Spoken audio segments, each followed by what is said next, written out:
My special debate now. India no longer a country for baby girls. That, as a new UN report came out, which said, shockingly, that India is the country which has the worst record in terms of baby girls surviving below the age of 5. What makes it even more shocking is that up till the age of 1, the average survival rate of baby boys and baby girls is the same. It's the next 4 years, from 1 to 5, where the number of baby girls who die shoots up. We'll focus on that, and of course the sad case of baby Falak. Joining me tonight on that is the Minister of State for HRD, D. Purandeshwari. I'm also joined by Farhan Akhtar, a well-known filmmaker who's been touched personally and has spoken out against what's happening with this little baby in the All India Institute of Medical Sciences, and of course what it represents to what's happening to baby girls around India. I'm also joined by Harsimrit Kaur, MP of the Shiromani Akali Dal from Punjab. Punjab, sadly, a state which is known for its high rate of female feticide, and Akhila Shivadas, of course, advocacy and research fellow looking into issues like this. Let's just go into the story we're talking about. Once doctors said today that the chances of survival for baby Falak are now below 50%. That news came as reports came in of yet another baby girl found abandoned, this time on the Tufan Express in West Bengal.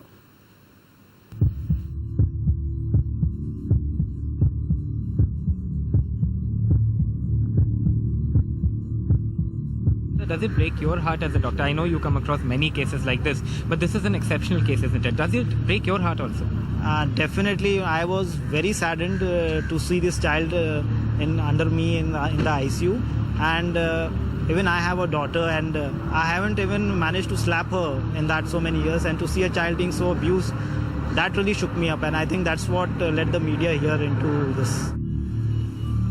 Her chances of survival less than half. Infection has spread to her brain, chest and now blood. If she pulls through, she will be brain damaged. Yet, every breath she takes, she becomes a metaphor for the thousands of baby Falaks who are abused, neglected, abandoned and left to die. In Mumbai, you keep reading about babies being dumped in garbage bins. What are your thoughts on that? Definitely, it does show that how careless people are and how apathetic they are towards the girl child. Is this the way we treat the youngest of the poorest? Falak's battle acquires a larger dimension with the release of a report most damning. A UN data that shows India is the most dangerous place in the world to be a baby girl. That a girl child here aged between 1 and 5 years is 75% more likely to die than a boy, making India's statistics the world's worst gender differential in child mortality. A reality brought home by the benumbing experience of Falak. Congress's Abhishek Manu Singhvi goes on to say that the Norway authorities who wrongfully took away 2 Indian children from their parents fearing abuse are perhaps much more sensitized than we are as a nation. Even as we pray for Falak, comes in another story of a 6-month-old girl abandoned on a train in West Bengal, sparking more heartbreak, more outrage. Well, how do you think this baby becomes a symbolic, baby in a sense? It's really sad. They are the future of our country, and if we just kill them like that. We are outraged before the cameras, on the web before the world. But in our homes, what is our measure for a human life? Where is our voice for the girl child? NDTV Bureau Report.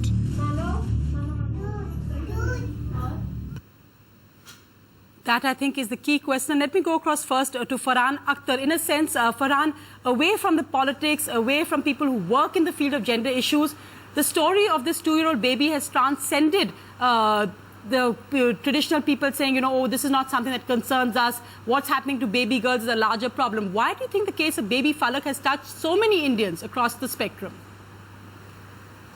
I think that it's been something that's growing as anger. It's something that's been growing as helplessness, as frustration, because every time you read a newspaper, every time you watch the news, there's always some story about a child that's been abused, a minor that's been raped, someone that's been kidnapped and held for ransom, at times killed. And suddenly when the story comes out of a 2-year-old baby that has been so brutally assaulted, you can't help but feeling really angry at the way things are functioning, at this rot that's happening in society that's allowing for this to just happen day in and day out. And how do we work towards providing security for these little children, who really are not in a position to defend themselves?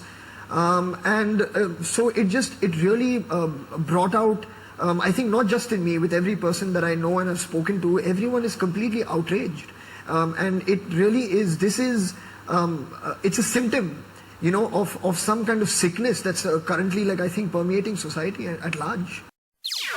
NDTV's cricket app, Android and iPhone, fastest scorecard, special analysis, and much more. Download free. ndtv.com/apps.